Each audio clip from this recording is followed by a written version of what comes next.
শ্রীরামকৃষ্ণ দক্ষিণেশ্বরে ও ভক্ত গৃহে। প্রথম পরিচ্ছেদ।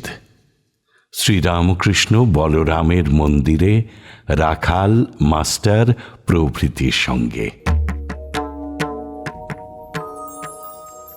ঠাকুর শ্রীরামকৃষ্ণ আজ কলিকাতার বলরামের বাটিতে শুভাগমন করিয়াছেন। মাস্টার কাছে বসিয়া আছেন, রাখালও আছেন। ঠাকুরের ভাবাবেশ হইয়াছে। আজ জ্যৈষ্ঠ কৃষ্ণা পঞ্চমী, সোমবার, 12ই আষাঢ়, 25শে জুন 1883 খ্রিস্টাব্দ। বেলা প্রায় 5টা হইয়াছে। শ্রীরামকৃষ্ণ ভাবাবিষ্ট হইয়া বলিতেছেন, দেখো, আন্তরিক ডাকলে স্বস্বরূপকে দেখা যায়, কিন্তু যতটুকু বিষয় ভোগের বাসনা থাকে ততটুকু কম পড়ে যায়। মাস্টার বলছেন, আজ্ঞা, আপনি যেমন বলেন ঝাঁপ দিতে হয়। শ্রীরামকৃষ্ণ আনন্দিত হইয়া বলিতেছেন, সকলে চুপ করিয়া আছেন। ঠাকুর আবার কথা কহিতেছেন, দেখো, সকলেরই আত্মদর্শন হতে পারে।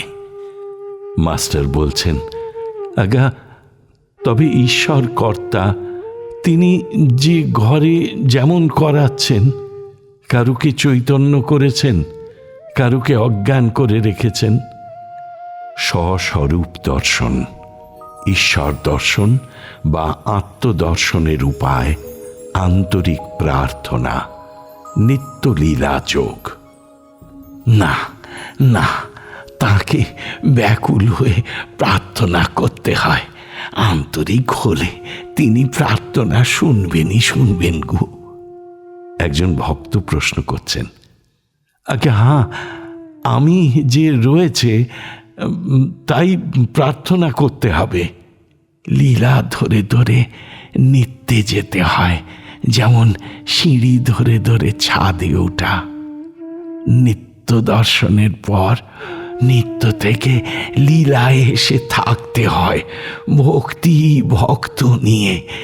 এইটি পাকা মত। তার নানা রূপ, নানা লীলা, ঈশ্বর লীলা, দেবলীলা, নরলীলা, জগৎ লীলা। তিনি মানুষ হয়ে, অবতার হয়ে যুগে যুগে আসেন গো, প্রেম ভক্তি শিখাবার জন্য। দেখো না চৈতন্য দেব, অবতারের ভিতরে তার প্রেম ভক্তি আস্বাদন করা যায়। হ্যাঁ গো, তার ওই অনন্ত লীলা। কিন্তু আমার দরকার প্রেম ভক্তি, আমার ক্ষীরটুকু দরকার। গাভীর মাড় দিয়েই ক্ষীর আসে, অবতার গাভীর মাঠ।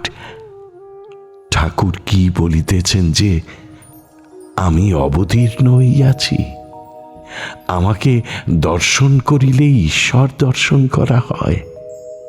চৈতন্য দেবের কথা বলিয়া ঠাকুর কি নিজের কথা ইঙ্গিত করিতেছেন?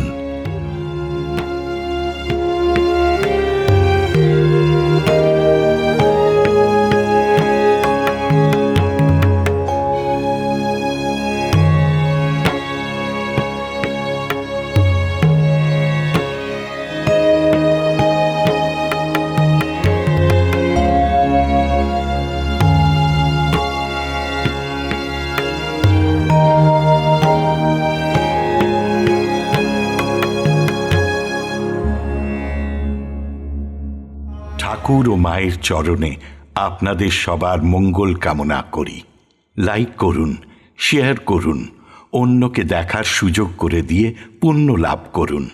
আর সাবস্ক্রাইব করুন, বেল আইকন পুশ করুন, যাতে আমাদের পরের নিবেদনের খবরটি আপনার কাছে পৌঁছয় সবার আগে।